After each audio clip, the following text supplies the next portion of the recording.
참으로 무모한 결정이었죠. 고향 떠난 지 40년 지난 뒤에 선거 1년도 채 안 남기고 와서 도지사 하겠다고 표를 달라고 그랬으니 도민들이 보기에도 참 황당했을 것 같고, 그런데 왜 그런 선택을, 무모한 결정을 했느냐? 제주도에서 벌어지고 있는 일들에 대한 분노와 슬픔 때문이었다고 얘기할 수 있겠습니다. 도지사가 된다고 하는 것은 제주도를 어떤 의미에서든지 하여튼 지금보다 나은 세상으로 만들고 또 도민들 행복하게 하고 이런 것이 도지사가 되는 이유와 목적일 텐데, 도지사가 되는 것 자체가 목적인 그런 일들을 많이 목격했죠. 길들이 있는데 또 해결해야 될 문제들이 있는데, 갈등은 어떤 문제든지 갈등은 있게 마련이에요. 어디든지. 그러나 얼마나 경제적으로 효율적으로 그 갈등을 해결하느냐 하는 것이 상당히 리더십에 중요한 그 책무죠. 나는 민주당하고 상당히 친숙했어요. 물론 언론계에 있으면서 다양한 사람들을 만났고, 또 내가 직접 정치에 나설 거라고는 뭐 생각지도 안 하고 있었을 때도 민주당 사람들하고 좀 개인적으로 가깝게 지냈고, 또 그 정강 정책, 또 한반도 평화 문제라든가, 또 중산층과 서민을 위한 정당이라는 정강, 이런 것들이 나하고 맞았고, 그래서 민주당을 선택했던 거죠. 민주당이 다수당인데 다수당으로서 잘못한 거 많지 않느냐. 물론 책임이 있죠. 그런데 가만히 보면 도의회에서 문제 제기를 끊임없이 하는 주제들이 있어요. 재선충도 마찬가지입니다. 재선충 얘기 처음에 도의회에서 나왔을 때 왜곡, 축소 뭐 이래가지고 감추기에 급급했지.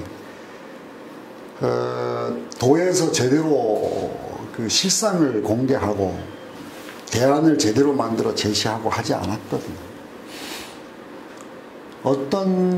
과거에 어떤 도의원을 지낸 분 얘기를 들었더니 자기 한 번 하고 다시는 안 할 생각을 했다. 백날 소리 질러봐야 집행부가 안 하니까 아무것도 할 수가 없더라. 그런 얘기를, 그래서 무력감에 사로잡혀서 자기는 더 할 생각이 없다고 하는 얘기를 들었는데, 마찬가지 상황이 지금도 벌어지고 있는 거예요. 도의원들 답답해 죽을 겁니다. 집행부가 안 하고 버티면 할 수 없는 거야. 그러니까 민주당이 대선에서 졌지만 도민의 삶의 질을 향상시키는 데는 대통령보다 오히려 도지사가, 또 도의회가 더 중요한 몫을 차지하는 거기 때문에 민주당에서 이번 지방선거 반드시 이겨야 제주도민의 삶과 또 제주도의 진정한 발전 위해서 기여할 수 있겠다 하는 생각을 하게 되는 것도 그런 이유 때문입니다. 도민들을 행복하게 만들어줘야 할 책임 있는 자리에 있는 사람으로서 도민이 정말 아파하는 일, 그것이 단 한 사람이라고 하더라도, 또는 억울한 도민.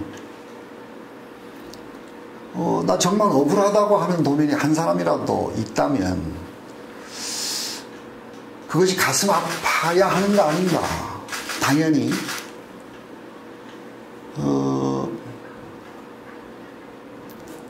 그냥 뭐 보상하면 되는 거고 뭐 이런 것이 아니라 도민을 아끼고 사랑하고 도민의 아픔에 같이 아파하고 그런 마음을 갖는다면 그런 일이 안 일어났겠죠.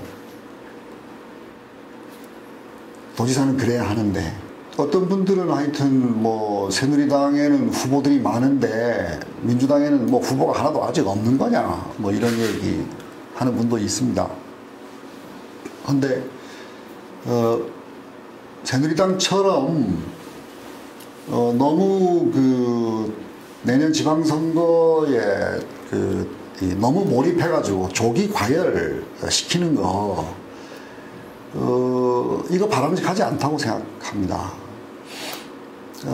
자기가 각자 맡은 역할 충실히 수행하고 그리고 너무 늦지 않은 시기에 한 6개월 정도 남겨둬서 올해 말이나 내년 신년 초 이런 정도에 충분히 밝혀도 괜찮을 거라고 생각해요. 김은남 의원 국회에서 열심히 일 잘하고 있죠. 마을산업 관련해서도 법안 만들고 또 최우수 국감 의원 지정되기도 하고 열심히 일하고 있죠. 그 일 제대로 안 하면서 선거 전에 벌써부터 뛰어들었다고 생각을 해보십시오. 박희수 의장 12월까지 그것에 대해서 얘기하지 않겠다. 도의회 충실히 도의장 역할 충실히 하겠다. 대단히 바람직한 자세라고 생각합니다.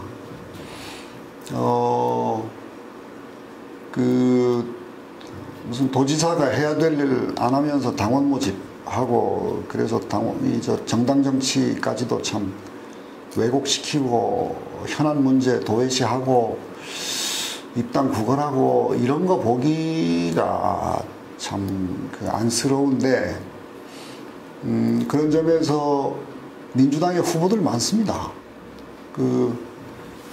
어떤 분들이라도 하여튼 제주도에 대한 사랑과 또 제주에 대한 미래 비전 가지고 당내에서 아주 깨끗하게 경선 치르고 그 과정에서 각자가 가지고 있는 민주당의 경제민주화, 보편적 복지 같은 그런 상당히 중요한 가치들을 중심에 두고 각자가 가진 제주에 대한 미래 비전을 제시하면서 도민들한테 판단받고 이 과정에서 우리 당 후보도 누가 되든 상당히 강한 후보가 될 수 있고 본선에 나가서 그러면 대단히 경쟁력 있는 후보가 될 것이고 21세기 시대 정신이 어떤 것인지에 대해서 잘 알고 있고 또 미래의 세상이 어느 방향으로 가는지를 알고 있고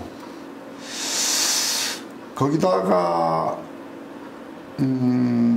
얼마 전에 전국민 대상으로 여론조사 한 게 있는데 지방자치단체장이 가지고 있는 덕목 중에서 중요한 거 3가지가 첫째 청렴, 둘째 추진력, 셋째 통합의 리더십 이거를 꼽았어요.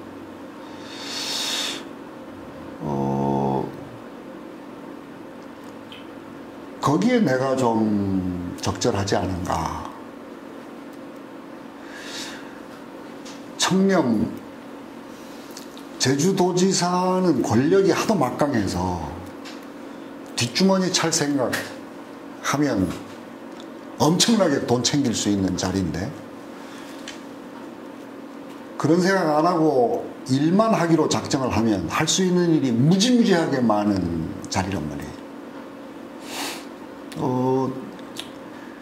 근데 그렇게 살아왔어요.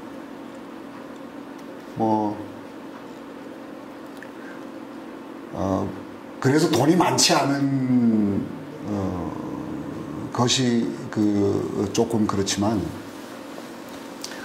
돈도 벌어봤고 어머니 속을 제일 썩인 아들이겠죠. 근데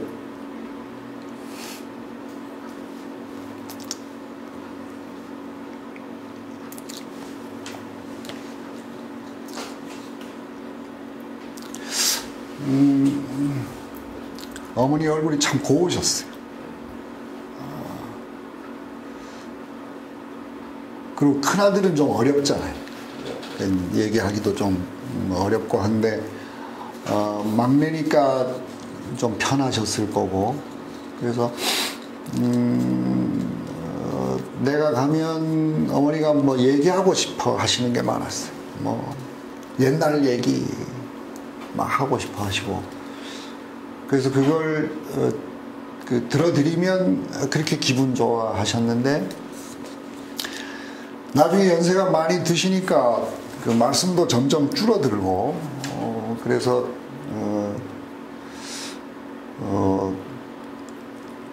묻는 말씀에 그저 너무 길지 않게 대답하시는 정도 그렇게 하셨는데 내가 다행히 녹음을 해놓은 게 있습니다.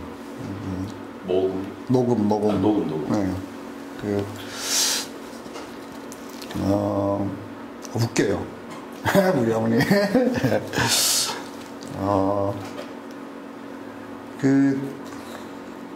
어머니가 다리 주물러 드리는 거, 팔, 어깨 주물러 드리면 그렇게 좋아하셔가지고 등을 쓸어 드리거나 하면 그렇게 좋아하셔가지고 형님 집에 계셨으니까 내가 일주일에 한두 번 가서 다리 주물러 드리고 하면 아이고 시원하다, 고맙다, 됐죠, 이제랑 가라, 딱 그렇게 하신단 말이에요. 그러면 이제 얼른 튀어나오고 했는데 어머니 돌아가시고 난 다음에 그 말이 나한테 엄청난 칭찬이었다.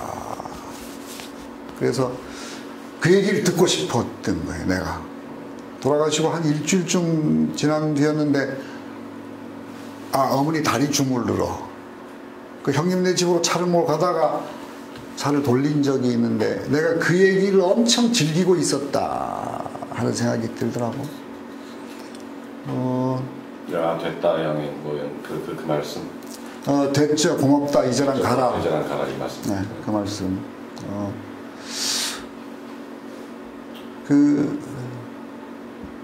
누구한테나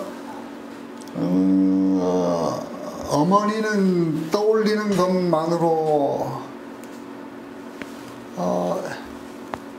행복하고 미안하고 슬프고 한 존재니까.